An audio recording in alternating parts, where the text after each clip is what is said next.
All right, hello GenRight Nation. Hopefully everybody can hear me pretty good. We are coming to you live from the Mojave Desert here in California. We are headed out to Johnson Valley for King of the Hammers. And all of our work all year has finally led up to right now. We're loaded up. We've got the RV, the trailers. We're all headed out there. Some of us are already out there. And if you've never been out to this part of the desert, it is absolutely beautiful. We've had a bunch of rain, which rarely makes it to the desert. That's why we call it the desert.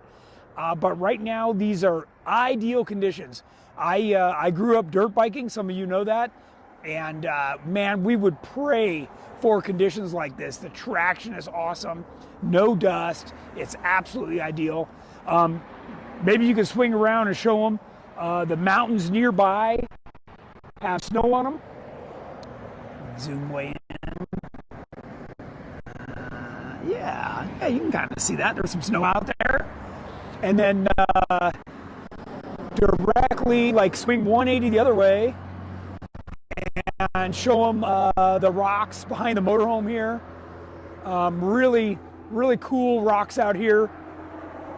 And we are just off the side of Highway 18 where Bear Valley Road and 18 meet, which is about 30 minutes away from Boone Road, which is where you turn down to go to King of the Hammers.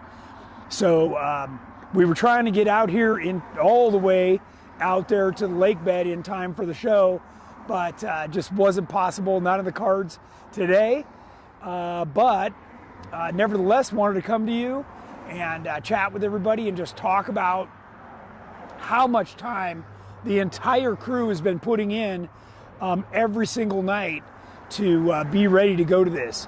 So Jordan, Arnold, Cole, Darren, myself, a lot of the guys have been in and working till late hours every night. And, you know, some of us getting in earlier than others, but just a tremendous amount of time and effort go into this. Well, who have we got watching so far? Why don't we... Everybody. Everybody? Yeah, we got a bunch. I know this is cool Colbert. that it's a live remote location. No, they're all saying it's going to be great with no dust after the rain. No dust. Yeah, Craig in Colbert, fact, Laura it's... Robinson, Tammy Bird, Steve nice. Bird, Nice. Marie Weber, Hi, otherwise Mom. known as Nana GenRight, Yeah. VB Tom, Lori Smith, Mike Stewart, David Mork, David Law, Jeff Lone, Michael Asia, Kathy McCavis, Adam Halfley, Wow. Anthony Paquette, Mudbug Off-Road Adventures, Cracker Jack JLU said, I think I just rolled past you. Probably. We've got a few people going by. This is a popular day to get here. Harris is in the Dominican Republic? Maybe it's a different Andrew Harris. No, I don't know. Cameron. Oh, Cameron. Oh, that's news to me. Wow. So Rick Harrington, Mark Lawrence, nice. Jim Snyder, Troy Merritt. Lots and lots of people. Lots of our usuals, and I recognize some of those names who went and bought the new GenRight team gear. Thank you. We Matt appreciate the Brokaw support. Just ordered some parts from Andrew. Nice. Travis Janice, hey GenRight Nation, Matt McDonough. Everybody's here. That's awesome. That's awesome. Well, thank you all for joining me. As always, I'm happy to answer any questions, so fire them as a comment, and Jennings will read those off to me. Meantime, I'm just going to babble on and tell you about a whole bunch of stuff related to King of the Hammers. So, one of the things that a lot of people don't know is that the race course is different every single year. And in the first years, it was about 100 miles, and now it's up to about 240 miles. And I'm specifically talking about the unlimited class. The unlimited class runs more miles by almost 100 than all the other classes. So that's the big class. That's the one that Jordan races in. And that is, you know, the original class, because there was no class. It was a run what you brung and, you know, go out there and get the bragging rights. So it's an incredibly difficult terrain. you can see giant rocks, and you know, some of the trails, like over this way, you know, you go up, you know, mountains, right? Huge mountains with, again, giant rocks and stuff. I mean, this is the Mojave Desert, and you can get everything from horrendous wind, cold, hot, rain, snow, just unbelievable weather conditions, and they can switch rapidly. Right now, I don't know what the temperature is right this second, but tonight it will be in the 30s, so it'll cool off pretty good. There is standing water, so the ground is soaked. Oh, looks like we got a question. Bo Fisher said, if we're interested in helping the GenRight team out for next year on the lake bed, best way to go about doing that? I'm East Coast. Okay, best way would be to shoot me over a private message or an email and let me know, and I can start, you know, roping you in. If you're coming out to this year's KOH, come over, introduce yourself, express your interest, and what we'll do is I'll show you around. I'll give you a little bit more of a behind the scenes tour, and you know, kind of make sure that you're really interested. It's a lot of work, folks. The people that are involved in this are incredibly dedicated. Lisa Simmons Silva just drove by you. Hi. Ah, nice. Yeah, this is like the popular road to get out there, so everybody's driving by. Yeah. Mud, no dust. Awesome. Yeah, no dust. Like this Mom is says the temperature's 54 right now. 54. It feels colder than that, I can tell you that. Mark Lawrence, no trailer behind the RV. Did you forget something? Well, that's right here. Turn around. Yeah, buddy, right there. So we've got to get the trailer into our garage pit area, and it's much easier to do with my truck than it is with the motorhome. So I can not drive my motorhome all the way down Boone Road, the whoop-de-doos of Boone Road. What's that? I'm towing it. Yeah, Jennings is towing it. Actually, that's pretty good. So that's a solid 10,000 pounds right there that she's driving like a champ. So pretty darn cool. What are the questions you got? I see her laughing. We must have some smart aleck remarks.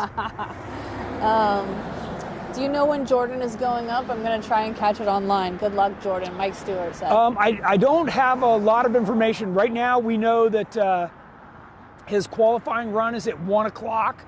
And I don't even know what day today is. This has been an absolute blur for us to get everything done to come out. Oh, we got some happy folks. Hi. Going by. But yeah, you can look up, and what I'll do is, as soon as I get there and settled, I'll start posting all this stuff, and make sure you guys have all the information. If you're not going to come out here, I'll make sure you have the link to watch it live. I'll definitely make sure you get that. And by the way, there's like a basic, you know, you get to watch whatever they're showing, and then there's a paid one where you can get like 20 camera views. So what else you got? Mike McGarrity says he's coming in with the Corva booth. See you on Friday. Nice. Mario Roman said, hey Tony, I love the bow tie TJ to LJ conversion, and I'm hoping to replicate it soon with my TJ. First question, did the bow tie use a stretched Legend suspension when converting it to an LJ? Also, what are some alternatives to Curry axles for that build? I ran across a good deal on a used set of JK Dynatrac Pro Rock 4460 axle combo, but I'm not sure if that would be wide enough or strong enough to work on your TJ to LJ build with Legend suspensions. Gotcha. And 40s. Okay, all good questions. That's a lot right there. So, but I know a lot of people have these same questions, so I'll answer them one by one. So the bow tie was originally built with our Legend suspension. We did not change that, right? So when we did the TJ to LJ, we just stretched the control arms for that suspension, just as you suspected, and works fine. That Jeep actually works really good. So that's no problem to do that. You do not, if you've already got the Legend, don't worry about it. It works perfect. Let's go this way with that sunset. Sure, yeah, with that sunset, yeah. and you can see the trailer in the So background. pretty. Yeah. So, let's see the other questions. Axles. So, the what you should know is the Curry axles always give you the best overall performance because of the tilted back cover. So you get the most up travel, the most down travel. Every axle, you're just not going to get that same amount of travel up and down. You'll have to limit it. If you choose axles that are more narrow than 70 inches, then you'll have trouble going to a 40-inch tire, or you'll have to go with a really offset wheel, and then you're messing up your scrub radius. And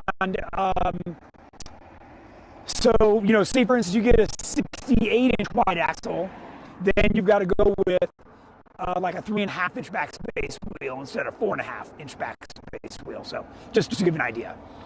Other than that, I think that was all the questions he had. What else you got? Matthew Wurzel asks, I bought the Matrix corner armor and Matrix LED tail lights. Do I need any special connectors for hooking up the lights? No special connectors.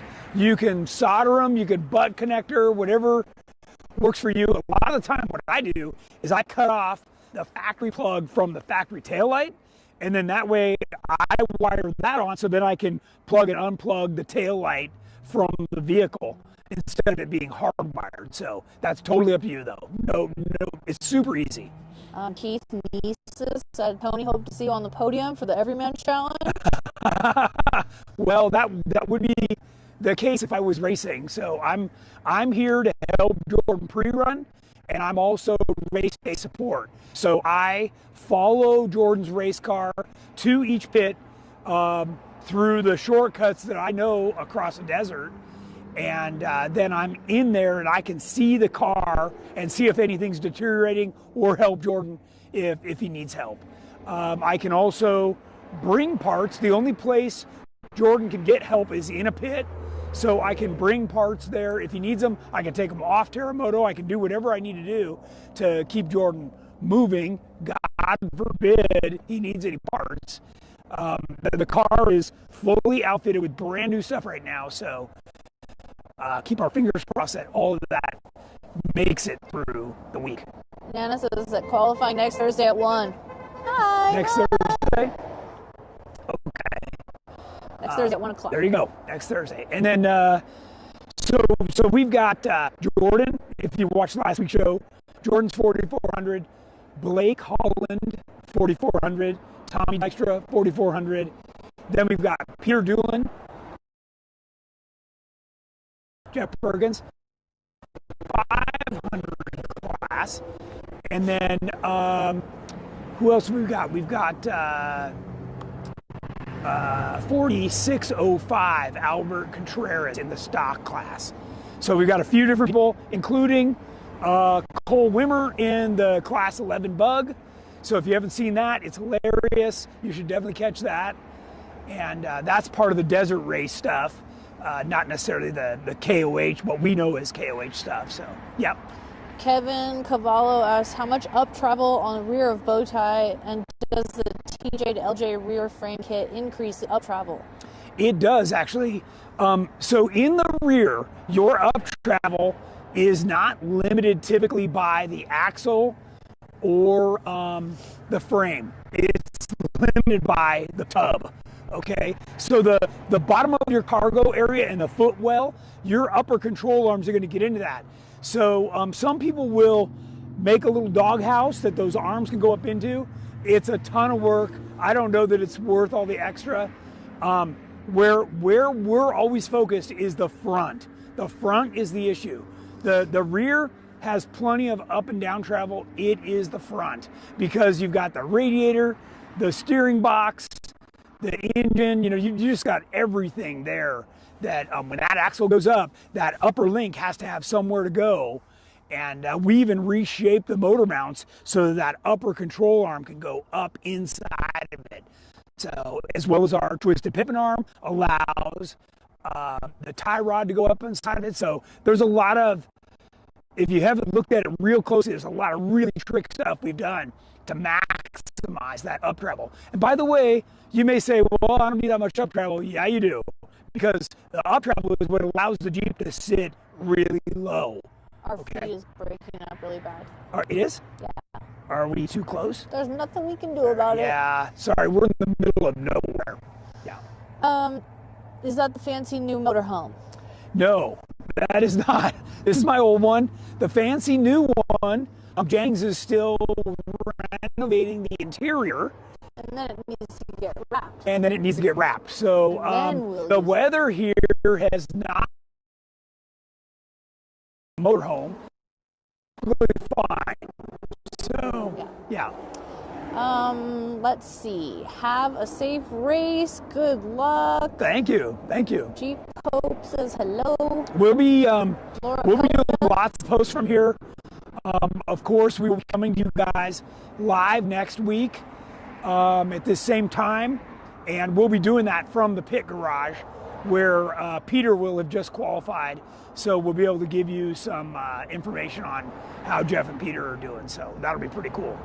Patrick Vaughn said, awesome to see you in San Diego last week. Yeah, it was great. That was super fun. Saw lots of my Patrick. good friends down there. Hi, That was totally cool. Brian Kelso says hi from Vancouver. Hi. Gold tees. Yeah, you just gotta bear with us. Field says hi from Sand Hollow. Cool. Chris Carey says you need to get a mobile Wi-Fi on the motorhome. Really helps. Yeah, we do. We're on Starlink here, but we run a program to broadcast on 2 platforms is complicated. If we were just doing YouTube or Facebook, it'd be a piece of cake. Doesn't require much bandwidth, but on 2 platforms, we have to run a special program on our laptop, which just gobs internet. It is crazy.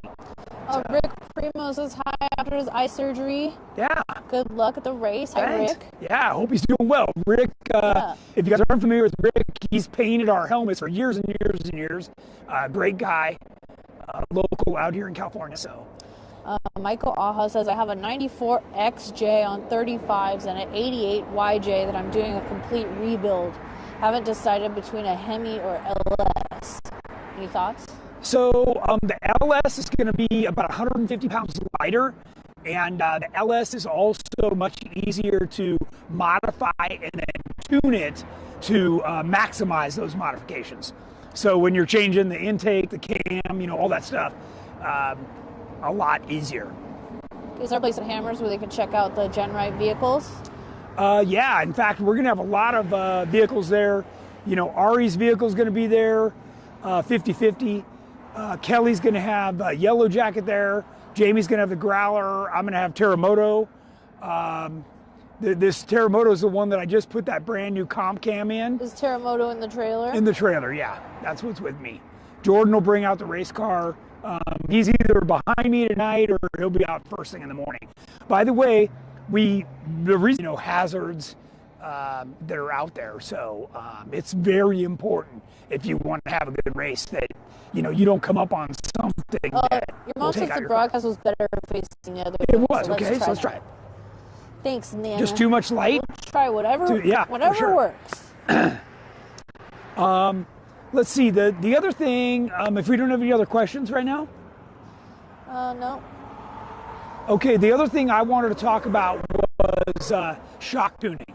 You guys hear me talk about this all the time, and I know more and more people are going to be talking about this. I want to draw a comparison to something like snow skiing or water skiing, right? When you're new, you don't know anything about anything. You don't know what a good ski is, a bad ski, the different conditions. You're just out there trying to stay alive, right?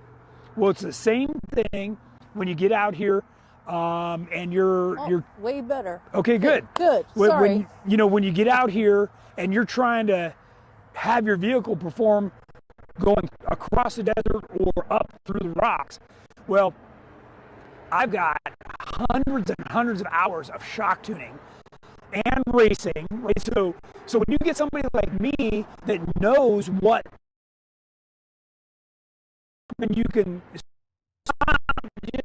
like you go, hey, I'm going to go shock tuning and my Jeep will be better tomorrow. That's not how it works. You have to have somebody that knows what they're doing and is able to describe to the King or Fox or whatever company shocks you're running. And then you have to be able to go back out and run and make sure that the changes you made are good. So these are very important things, and I just wanted to point that out to everybody that there's a big difference, and it's not just, you know, like you bolted something on and check the box. It's not like that at all. What else you got?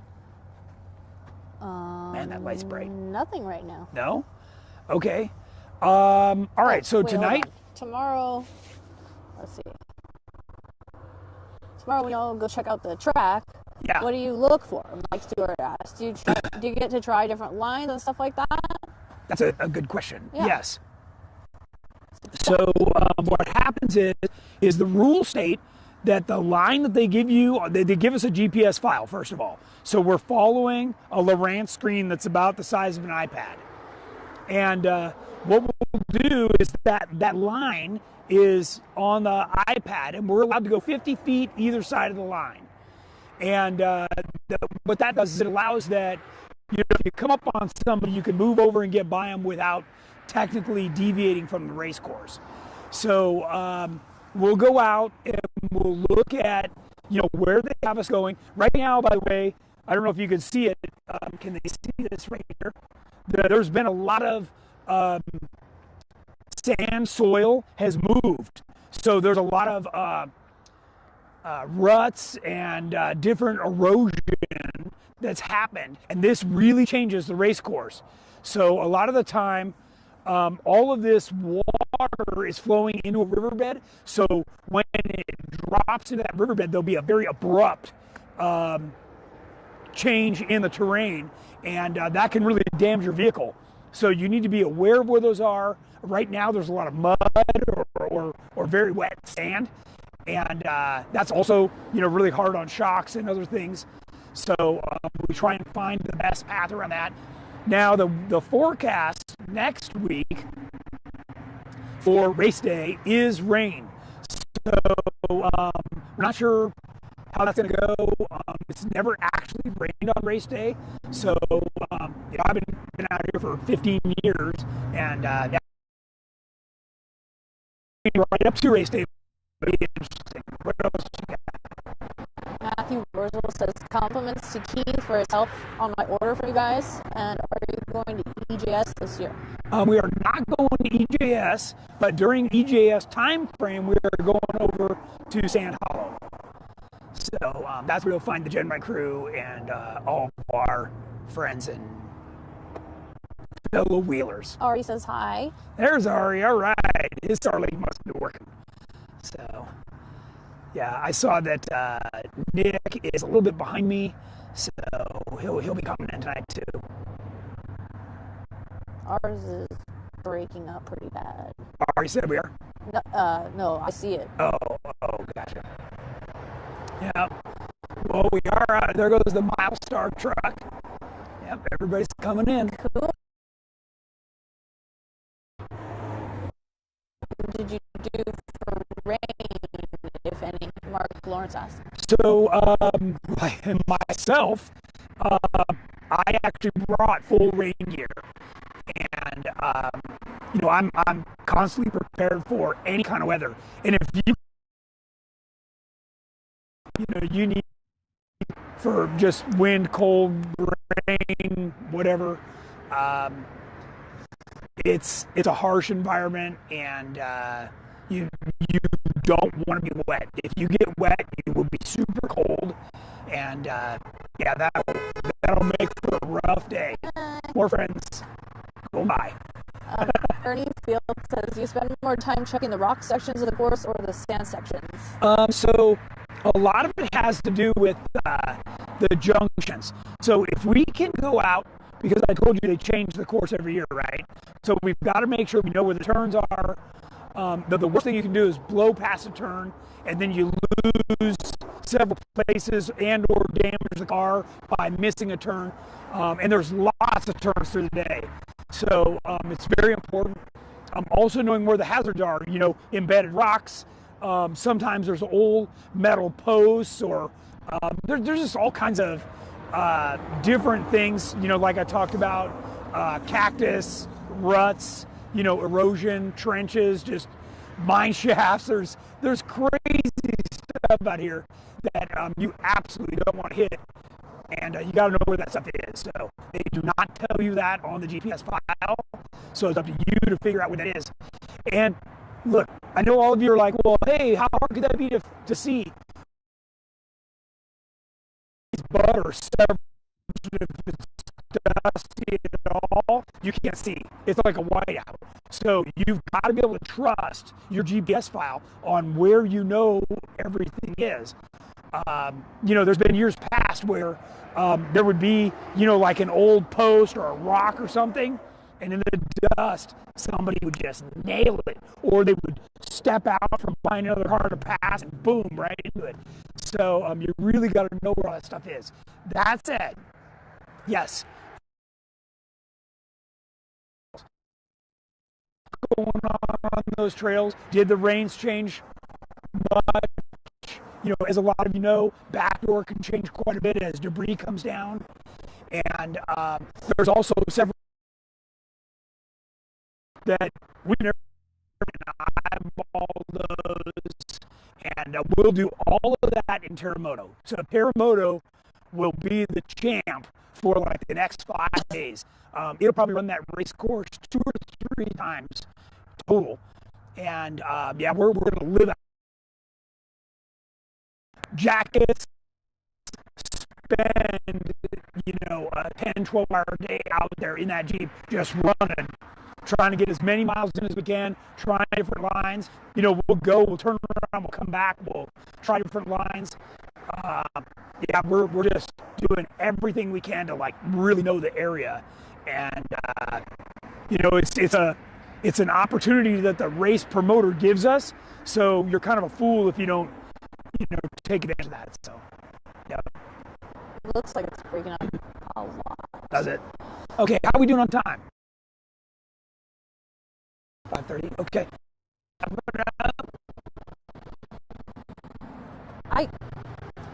Sure, a couple more. Okay. I just don't know if they can see you anymore. Does the car setup change for the wet versus the dry? Matt McDonough asked. Not much. What will happen is Jordan will have an opportunity to shock tune on this Saturday.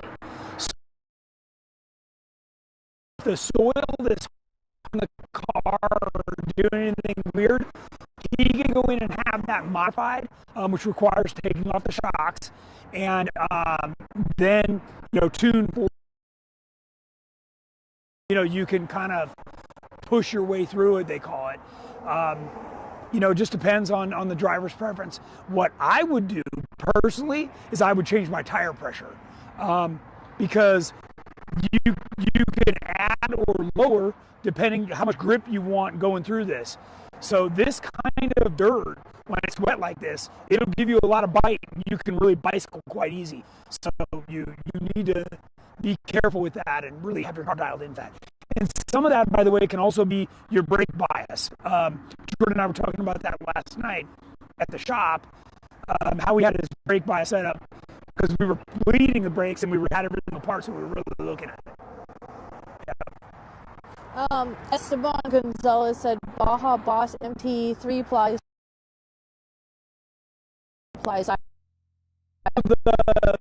That's a great question. I actually prefer the 3-ply because it if there's a rock there, the tire will come up and conform around it. But if you're one of those people that wants to just pinball your way through, it's for you. I help grip and soak up the obstacles, the rocks, roots, whatever's there. You get a better bite, more traction versus, that harder tire. So. Anthony Chevalier says, if you guys need any parts run from Palm Springs area, let me know. I've got you guys. Nice. We appreciate that. That's and then awesome. He also says, what's for dinner and what's for breakfast tomorrow? We got to figure out where Gunner is flying into, because we may need to get a ride for him from either Ontario or LAX or somewhere to get him up here too. So he's coming in from North Carolina, I think. Mike Stewart asks, what's the road trip soundtrack? What are you playing? Oh, I always play classic rock on the road trip out. So. Anthony Chevalier says, make sure you polish your Scotty Cameron before you head out. Your mom says kudos for the effort to bring us the show. Thanks, Deanna. We've got some technical struggles. We're trying. We're pretty dedicated to doing this for you guys. So we appreciate everybody watching and following. Summer is watching. Gunner is? Summer. Oh, Summer.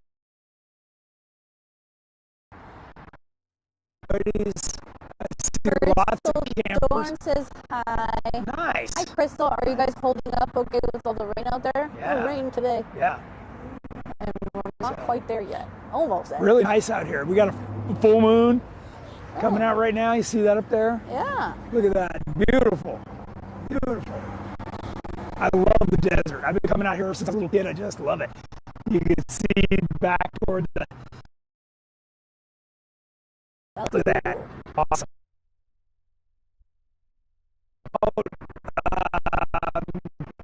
Typically the Hammers will have ourselves a nice campfire and everybody gets to hang out. If the weather's bad, that's why we all drive motorhomes. You hop in the motorhome. So, an old King of the Hammers movie, or we'll throw in a Wrist Desert movie or something, just have a lot of fun. So, of course, it's got to be off-roading. In and out of the mud. Actually, where we're going to park is pretty hard-packed sand. So, you're moving? Yeah, I don't know. Are you trying to move away from me? No, I'm trying to be in line with the laptop. Oh, gotcha. I know, don't yank on that cord too much. That wouldn't be good. So precarious. The RV has been off-road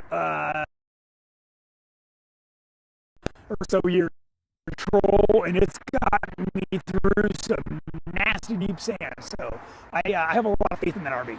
Let's get the moon again. It's been a very good RV. Ooh, that's pretty cool. Yeah. What else we got? Your mom's having a boiled egg on the golf course for dinner. Oh boy. You like boiled eggs too? I do. I just had some soup though, and it was 18 delicious. Soup. Sunset shot. Yeah. Lisa Nagley. Hi, Lisa. All right. Mike Stewart playing I'm Gonna Be a Man. Craig, we appreciate you taking the time. I'm ready. Thanks, Mike. Yeah.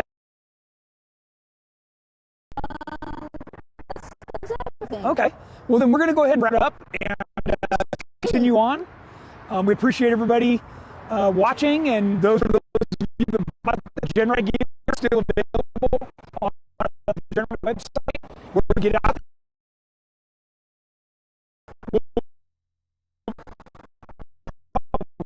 every day.